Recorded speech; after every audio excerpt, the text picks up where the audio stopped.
Tonight on Monday Conference, the politics of the rock scene, with Frank Zappa, leader of the Mothers of Invention, a composer, record producer, filmmaker, musician, and perhaps a social revolution.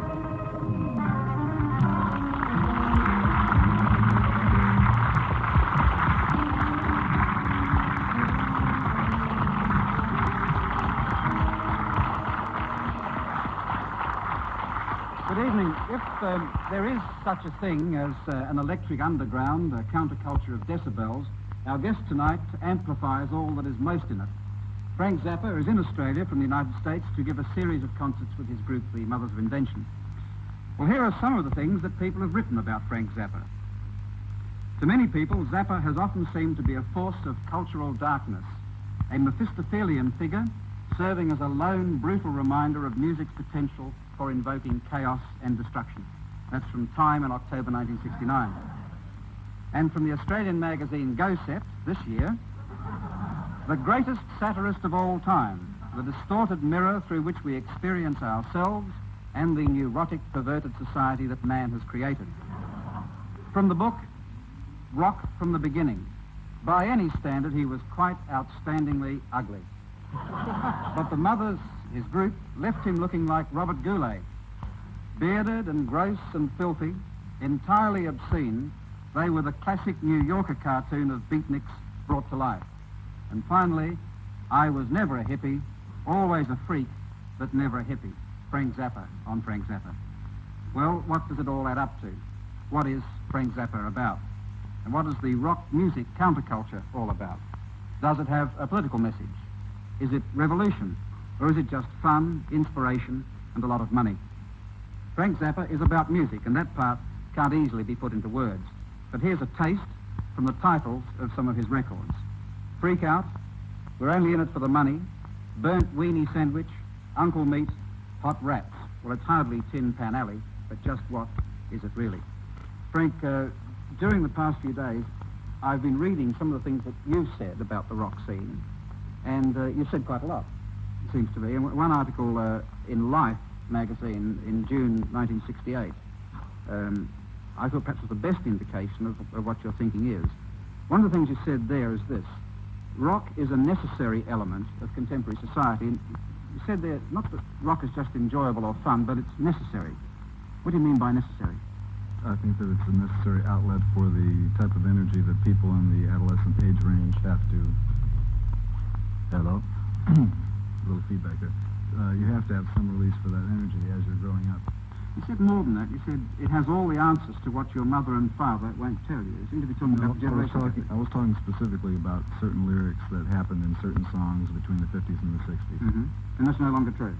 Well, there are some things, well, for one thing, some mothers and fathers today are saying some things that you might want to listen to. There's always that small category. But there are still songs where you can pick up information that you wouldn't normally get in school. You also said to deny rock music its place in the society was to deny sexuality. You're saying there that rock is predominantly about youth and sexuality. Well, you're taking those quotes a little bit out of context because they were talking mainly about the function of rhythm and blues lyrics during the 50s. And it was a much more sexually inhibited time, and certain rhythm and blues records had explicit lyrics. And it was the only pop music form where you could hear things that talked about body functions in a specific way. And, even though they talked around it sometimes, but you knew what the information was all about. And when they weren't offering sex education in high schools, and when you couldn't have access easily to information that would explain some phenomenons that you might be experiencing in your own body, you could get that information from records sometimes. But all that's in the past, you're saying? Well, it's not so necessary anymore because the sexual standards in the United States have changed to the point where gratification is easier to obtain, and there's more widespread information about the uses of those organs that provide the gratification, so you don't need to find that out so much from a record. And consequently, the information that's being transmitted in the lyrics of most of the records now deals with the phenomenon that you experience if you're using drugs. So that's what one of the changes that I've seen in lyrics. Right, well, we've talked for a while. Let's watch you in action at a rehearsal in Melbourne, which we filmed on Friday. Okay.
What more were you doing than entertaining your audience with the piece of music that we saw? Well, it gave them a chance to hear something that they wouldn't ordinarily hear, and they have a choice if they can hear it under optimum conditions, which that wasn't. Cool. I mean, that's being played on stage in a very bad hall in Melbourne, and it was recorded with not professional recording standards, so I don't particularly admire that version of that tune, which is called RDNZL, by the way. And but if that were played under ideal circumstances, all it is a piece of music that shows interesting sectional changes and an assortment of solos where people have a chance to improvise within a set framework, just like they used to do in the old days of jazz, except that it's electric and it has a different kind of a beat to it. One of the women likes Well, do you ascribe any political revolutionary implications to rock? And that's using a fairly narrow definition of politics. Well, tell me what your narrow definition Well, is. I'm cutting out drugs and sex. Well, what are you including? Why I ask it is it seems to me that to ascribe any political significance to rock is to fall victim to a sort of Hollywood mentality that suggests that there can't even be political change without musical accompaniment. Oh, no, that's not true. I think that rock, in some ways, describes the mood of that mass of the population that listens to the music and that selects the music that identifies with most as being the most popular. And so by judging which records are the most popular, you can gain some kind of marketing concept of what the mentality is of the audience. Right, So it's an indicator. what does the scene look like now when you've got groups like the Osmonds, the Jackson 5, dishing up this sort of trite stuff at the moment? But see, there's always been groups like the Osmonds and the Jackson 5 and the Beatles and everybody else all down the line within the framework of formula radio. But they're getting younger, where was it all then? What, the groups or the audience for the The groups? groups, I guess the audiences too, since they're traditionally a couple of years younger. Well, when you have a situation where radio is controlled strictly on the basis of how much money the sponsors can make from buying time on the air, and the station has to present ratings to the sponsor which show that they have the largest audience, and when they do research and find out that the thing that people want to hear most is the Osmond Brothers and whatever else, that shows you something about the mentality of the audience. It shows you their age, though.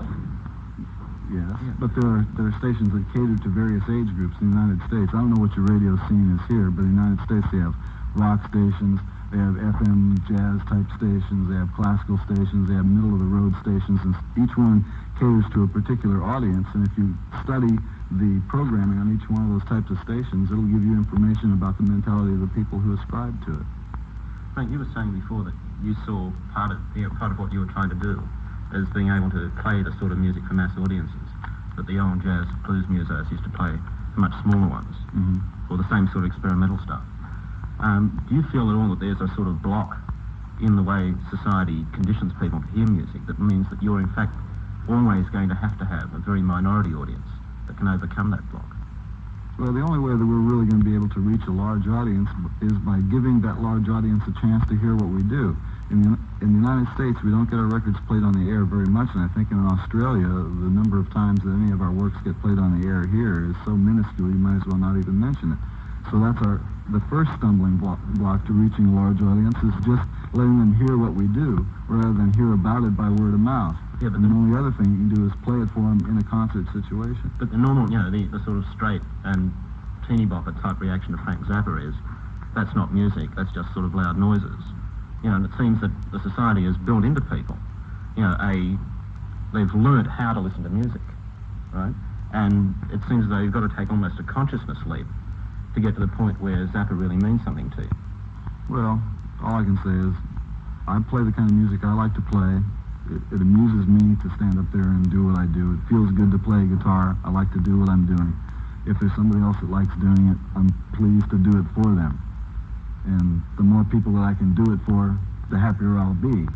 But if they don't like it, there are plenty of other types of music that are being presented for the same purpose, to get them off in an entertainment type way. So Sure, but as a musician, you've been coming out with albums like Freak Out, which is another side of you. which seems to be sending up the whole system as such. Well, you have to consider that a lot of people think that there's serious music, and there's comedy music, and then there's cowboy music, and there's other kind of music and like that. And I think there's music, and there's physical activity, and there's concepts, and there's sociology, and it goes on and on. And when I compose a piece, all those things are involved in the same thing. You have to consider that any piece of music that's written on paper or prescribed, a set piece, is going to sound different each time a different group of musicians play it. And so as I construct things for the musicians that I'm working with, I take their personalities into consideration and build that into the music. Frank, I've got to confess, I'm really more interested in the politics than the music, and I'd like to take you back to this. I'd like to take you back to your article in 68 again, to see whether you still stand by this. It seemed to me you raised then a very fundamental question, but you didn't answer it. You said, the loud sounds and bright lights of today are tremendous indoctrination tools. And I'll cut it short. If the right kind of beat makes you tap your foot, what kind of beat makes you curl your fist and strike? Now, you raised the question there, does rock music have that power, do you think? Sure, it always did. So does march music. Yeah. Does it worry you? Well, does march music worry you? No. Well, if you're in the field of march music, I'd ask you whether march music worried you, but you know very well what field you're in. You are, I suppose, the loudest, brightest performer I've ever seen. So if this is about anyone, it's about you. The loud sounds and bright lights. Well, indoctrination. We are not the loudest group in existence. We are not the brightest group in existence, and we are not about to indoctrinate anybody. Well, however, is anybody doing that?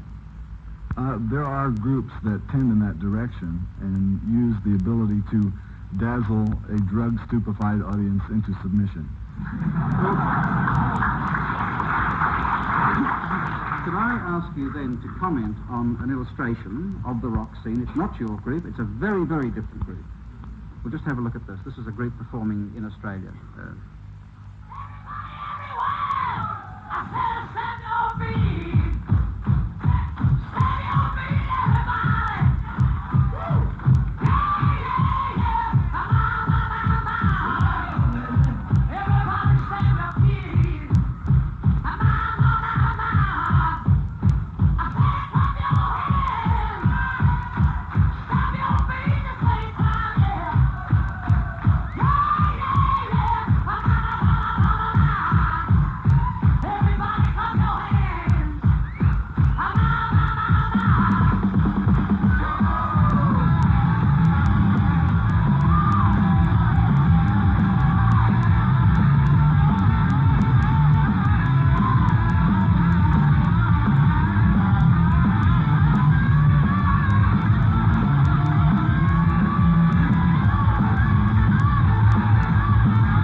Is that rock? Is that indoctrination, or potentially so? No more than that man over there clapping his hands and having those people do it as soon as he does it. No, but there you have a large crowd of people being manipulated by a couple of people, turning them on. I mean, you don't have to really, do you, go into the realms of fantasy to see echoes of a Nuremberg rally in that, or do you? Well, I may be prettier and younger, but aren't they equally out of control? No, I wouldn't say they're out of control, no. I think that they want to clap their hands, they want to stamp their feet. They think that feels good, so they do it. So what's wrong with that? On the subject of manipulating people, Frank, you once worked in an advertising agency. You said that you are using the techniques of Madison Avenue to change the whole country around painlessly. That was in 1968. Is this campaign still going? I never said that. Oh, if you're relying on quotes extracted from interviews, you're in trouble.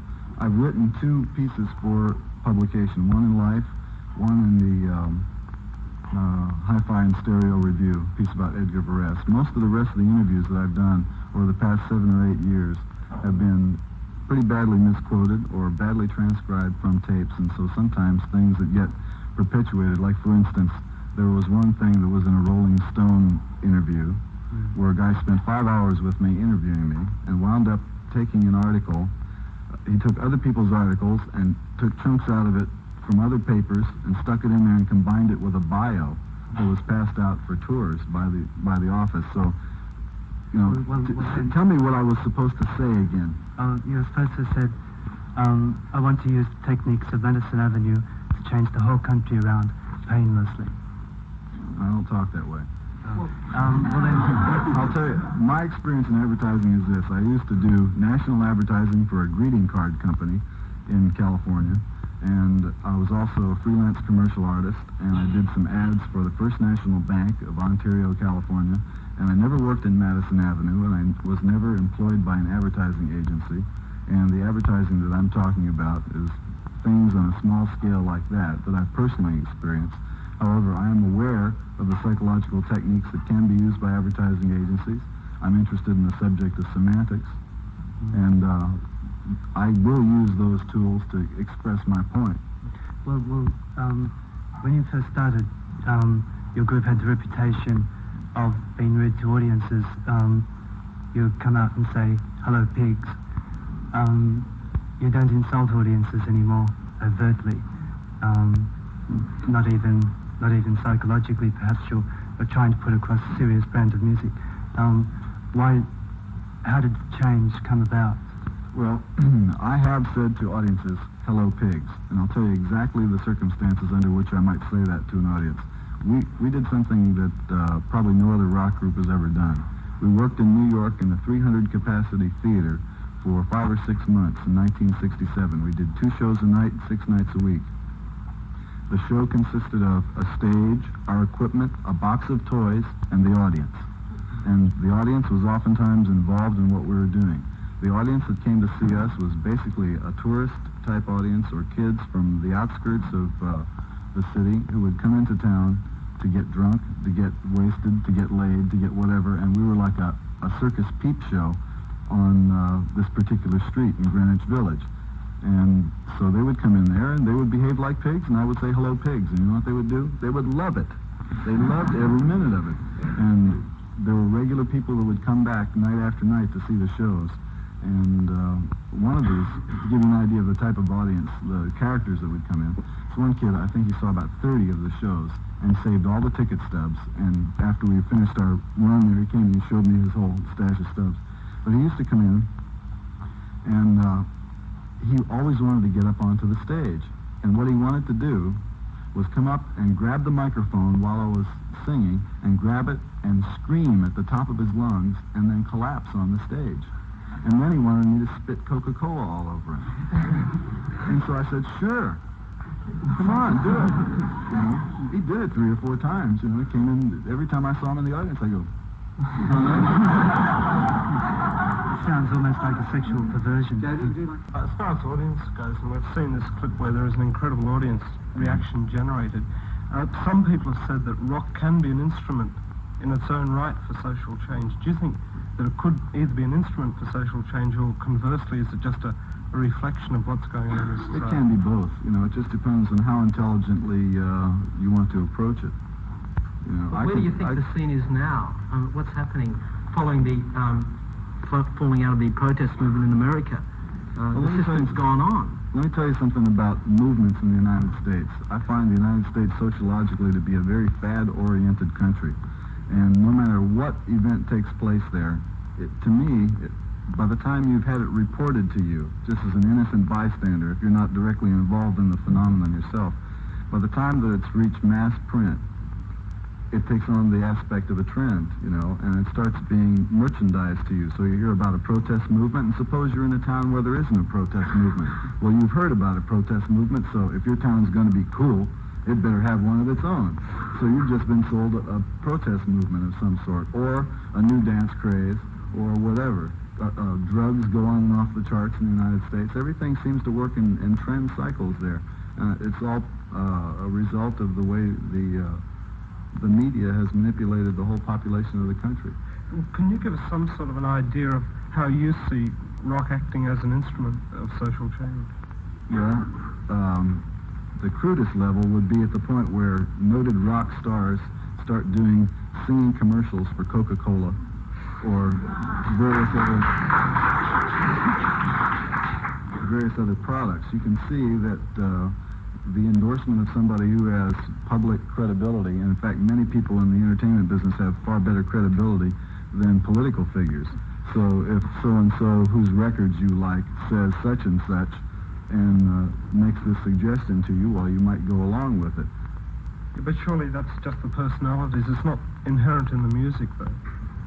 The directness with which you could cause physical action to occur in a concert situation is something that is within the scope of the power of pop music. In other words, if the guy from Slade who is saying clap your hands and stamp your feet, if he knew how to tell those people to do something that was more complicated than clapping their hands and stamping their feet, and if they were disposed to it, and if it was presented to them in a way that was just right, they would do it.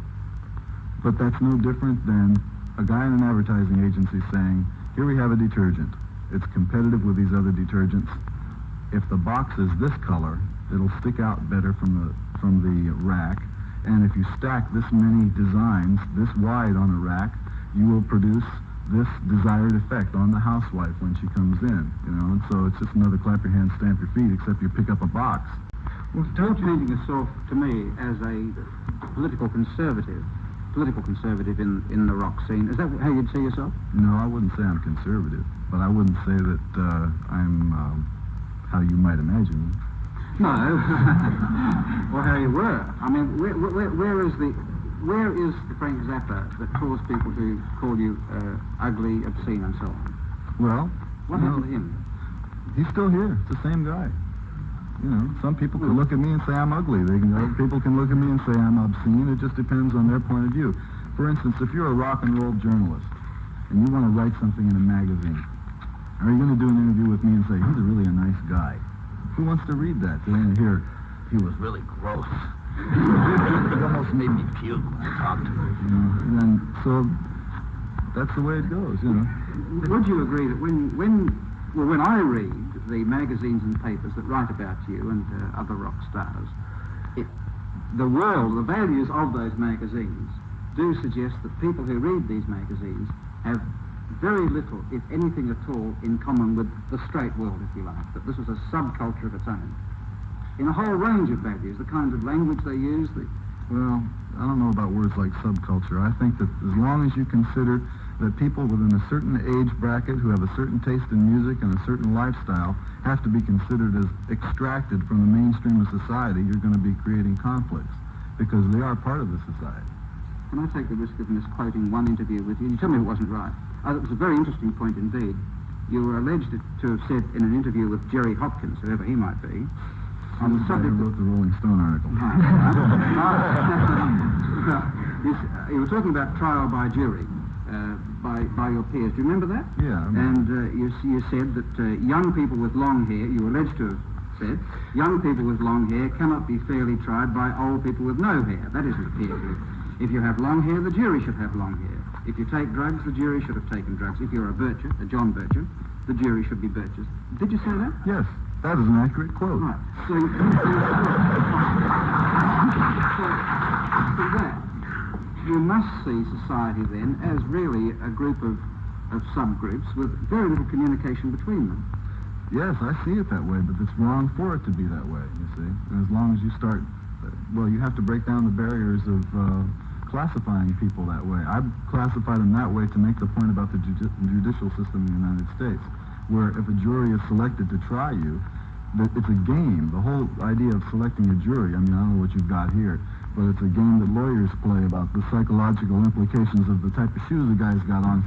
It's going to let you know whether he's liberal or conservative, whether he'll identify with the underdog in the case, and so on and so forth, you know, and each guy who's involved in choosing the jury is going to try and stack it in favor of his case. Meanwhile, the person who is in trouble is the guy sitting in the chair who's got to, you know, be faced with this jury that has no comprehension of his lifestyle, and certain things within one lifestyle may be perfectly okay, and within another lifestyle may be not so swift. Are you saying that there can never be a system of common values throughout society, or that's just how it is now, but could be changed? I think that the main change that should occur is people should appreciate other people's values. can I just take that a step further? Is this, the music you're playing on this Australian tour isn't what some people would call rock and roll or rock. Are you broadening the scope of your music to try and embrace other cultural groupings? You mean, am I playing things that are not rock and roll in order to attract an audience that is not a rock and roll audience? Yeah, basically. No, I'm playing the music that I'm playing for whoever happens to show up to hear it. And they can be any age, any color, any size, any shape, any sex, anything they want to be. You know? Yeah, but you were promoted as a freak on the posters, and maybe you're not responsible. I didn't draw the poster. Yeah, but you know, you're part of the game. You come out here as a performer. Yeah. You've got a promotions man. You've got a big record company which is distributing your records. You're part of the system. Well, not exactly. No, what you're trying to tell me is that I set these people up by saying that I was a freak and come see this freak and then I stand there and be normal. With any Australian promotion, all I did was get off an airplane, go through customs, check into a hotel, and start playing concerts. All right, well, then it appears that you're just a musician, right? That you don't care what the system's Yeah, I'm just doing a to you. musician. No, I do care. You know, but what am I supposed to do? Go out and personally tear down every poster that looks like that everywhere? But John, Frank, how would you set about explaining the values of the drug culture to people who have a pathological fear of the use of narcotics? Well, I'm not part of the drug culture because I don't take drugs, but I can identify with some of the reasons why people are forced to live their lives that way. And they're just under pressure. They feel they're misunderstood in one way or another, and they look for a physical gratification from from chemical substances that change the way their bodies feel and change their attitudes for certain periods of time that give them escape. What is it that seeks them to need this physical gratification? Well, if they felt comfortable in their environment the way it was, you know, in real life, then they probably wouldn't need the escape. It's the same thing with people who drink to an excess, who need to relieve the tension of their existence. You know, it's just a different chemical combination, that's all. And yet, you know, it seems that the sorts of changes that are taking place in the American drug scene, you know, as more and more hard dope starts hitting people, seems to be reflected in a hell of a lot of rock music. It seems to be getting harsher, you know, and more broken up. Well, as you know, more complex, possibly. Well, I don't know about that, but I think that as a drug goes on the charts, so to speak, as cocaine becomes more popular in the United States, certain groups who know the commercial value of speaking of trends will write songs that deal with the subject of cocaine, and they'll sell some records because other people who are using cocaine will identify with that thing as being part of their experience. And people who want to be cool and appear, right. yeah, right. Yeah. So I've been struck by the number of Jesus freaks who seem to be cured drug addicts. Do you see this as any sort of logical progression? the most horrible thing about that is I read something the other day where there was some evidence uncovered in England that showed a connection between the CIA setting up the Jesus freaks and one of these other religious movements. So I don't know how to perceive the connection between the cured drug addicts, because I've also heard about the CIA dispensing heroin in the United States. So do you see this as one addiction replacing another? I see it as something pretty strange. I don't... Yeah, you could look at it as an addiction replacing an addiction. Yeah, but is the relationship, say, of the Jesus freaks to their God any different to the relationship of, say, groupies to you? Well, I knew somebody would wind up sticking groupies in their someplace, but... You wrote a lot about them in your Life article in 1968. Well, I think that it was about time that somebody did start discussing groupies, because prior to that time it was a sociological phenomenon that had existed in the pop world. It's been existing for years and years, and nobody even said anything about it. And I was the first one to put it in print. Well, can I just quote what you did say? You said, they make the ultimate gesture of worship, human sacrifice. Even a program of ill repute in this regard, like Monday Conference, wouldn't be as male sexist as that. Gesture of worship, human sacrifice? But that is exactly what happens. That's all right. So all you have to do is describe what's happening. I'm describing a phenomenon. Why should you call it sexist? You said it's one of the most amazingly beautiful products of the sexual revolution. Why beautiful? Well, you'd have to go on the road and check it out if you can. But what's the serious answer to it? That's the serious answer to it. You can't really discuss groupies from an armchair position unless you go out there and have some experience with groupies from a performer to groupie relationship. So Are there any values that matter, the relationship between the performer and the groupie? No, I didn't say that at all. Well, you seem to be saying that. I mean, you know, what about members of society who are neither performers nor groupies? Are they allowed to have a view about it? Well, first of all, you have to consider that every profession has its equivalent of a groupie. There are girls who are attracted to people who work in every profession. And so, it just so happens that pop music has a name for them, groupies. But there are girls Also has more of them. Well, yes. You said earlier that you felt that in the 50s and 60s that the younger audiences were more sexually inhibited. Do you feel that with this less sexually inhibited audience that you're providing some kind of a service to your groupies? Yes, in some ways, sure. But I think that we're a very bad choice of groups to be discussing groupies about, because the incidence of swooning girls associated with the Mothers of Invention, by virtue of the type of program that we play and the type of thing that we do, we don't attract groupies in the style, number, or attitude that most normal pop groups do. We don't have screaming teenage girls out there. Our audience, actually, from statistics, is basically male between the ages of 15 and 18 from a middle-class background. Do you feel that... The whole groupie scene there are parts of it that are very sophisticated. There was an exhibition last year in New York of two groupies who of plaster casts of their trophies, so-called. Do you consider that the groupies can be an art form? Well, I like people, and I take them for what they are. I think that there are some groupies who are interesting, and there are other groupies who are really boring, and there are other groupies who are fun, and there are groupies who are this and that, and the reason we classify them as groupies is because they present themselves in a groupie situation. In other words, boop, there they are in the dressing room, for instance. There's actually a lot of rock groups who play serious music that don't even use the term groupies anymore. They have friends. And the groupie syndrome seems to be centered around people like David Cassidy, the Osmonds, the Jackson 5. The less sophisticated audiences do the less sophisticated things for their rock groups. Well, the term groupie only comes up when somebody's doing an interview like this and they extract it out of a thing, because for the public at large it's a mysterious sort of sexually titillating issue that's That's going on incredible, inside. isn't it? Because the name itself has been around for something like 5 years. Yeah, at least that. Well, you do have friends. You meet nice people when you go out on the road. And a lot of them happen to be girls. Is there anyone in the audience now who'd like to raise anything? No? Too late? Right. It's a big chance. Make it quick. Control of your artistic output now. What? You obviously have complete control of your artistic output at the moment on record. Could I ask you to what extent you think somebody at the beginning should compromise their art such as it is, for the sake of getting public recognition? As little as possible. I wanted to ask you whether you were misquoted the other day by, one of the few underground papers in Australia, Digger, and I'm not connected with it, when you said that you were worried, or words to this effect, you were worried about not having made a cent out of the Zappa poster showing you on a toilet seat. No, I didn't say I was worried. I just mentioned that in passing because they were asking about the origins of the poster, and I went through the process of explaining the copyright laws and so forth.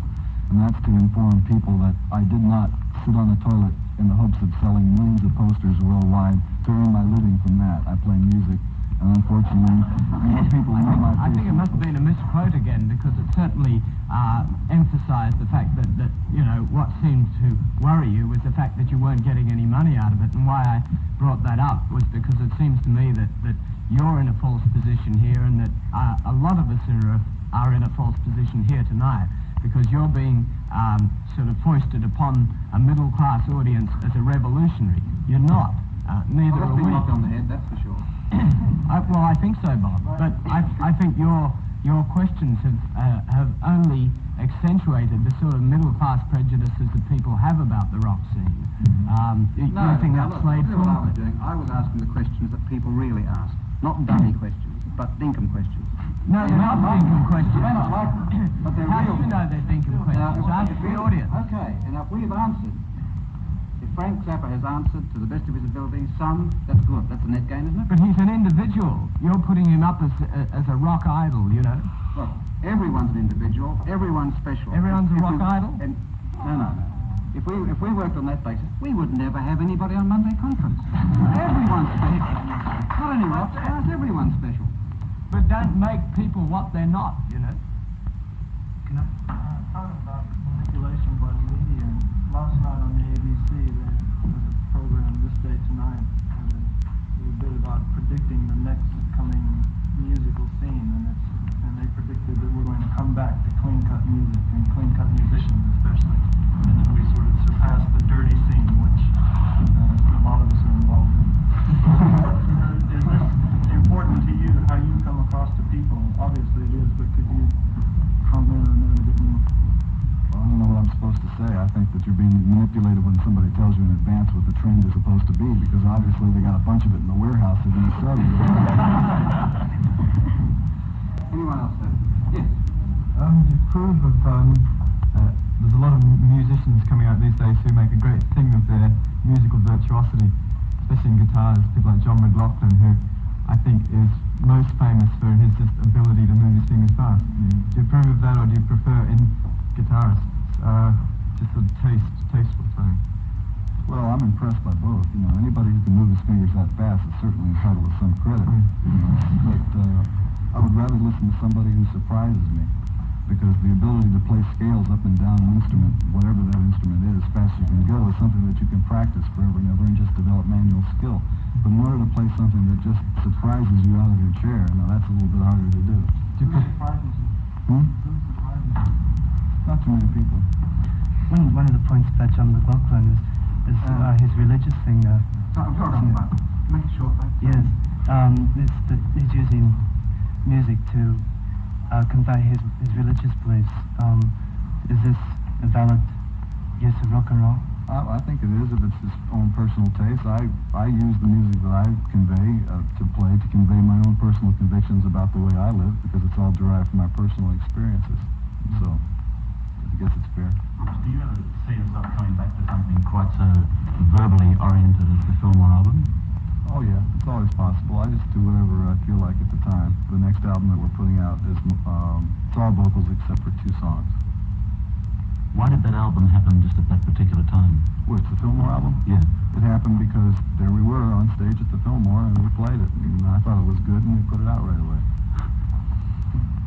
Anyone else from the panel?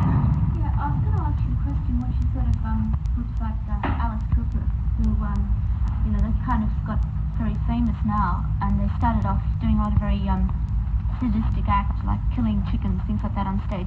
Do you think that the audience has come along to see them kind of... there was one act where Alice Cooper cut his head off. At least they said it was Alice Cooper's head that was decapitated, but fortunately it wasn't. Do you think the audience has come along to see a show to be entertained, or they come along for an outlet for their aggression because they're frightened by the kind of increasing level of violence in society? Definitely both.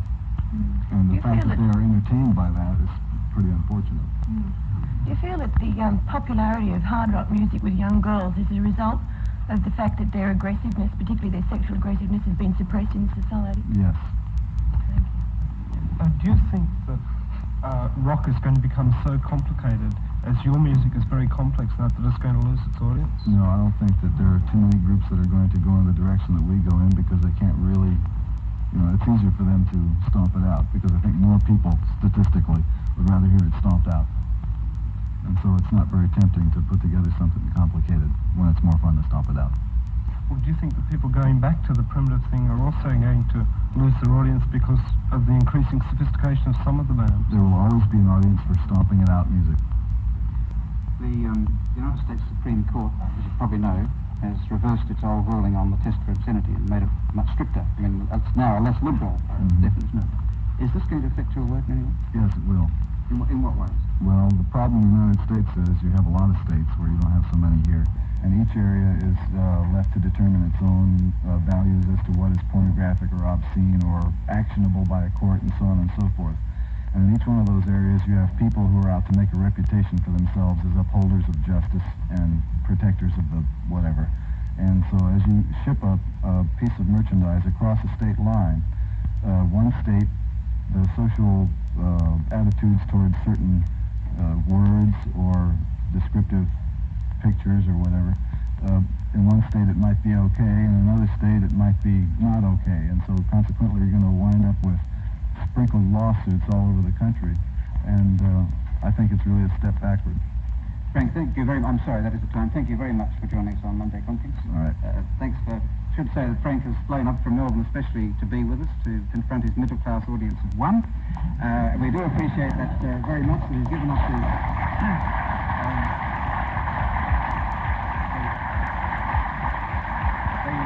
the rare delight of a Saturday night in Melbourne to join us. And in return, I should mention that Frank will be having concerts in Melbourne on July the 6th and in Sydney on July the 8th. May I thank the panel as well for participating tonight and all the members of the audience. And now we'll go back to the rehearsal on Friday, Frank Zappa and the Mothers of Invention in Melbourne. There'll be another Monday conference next week. Till then, good night.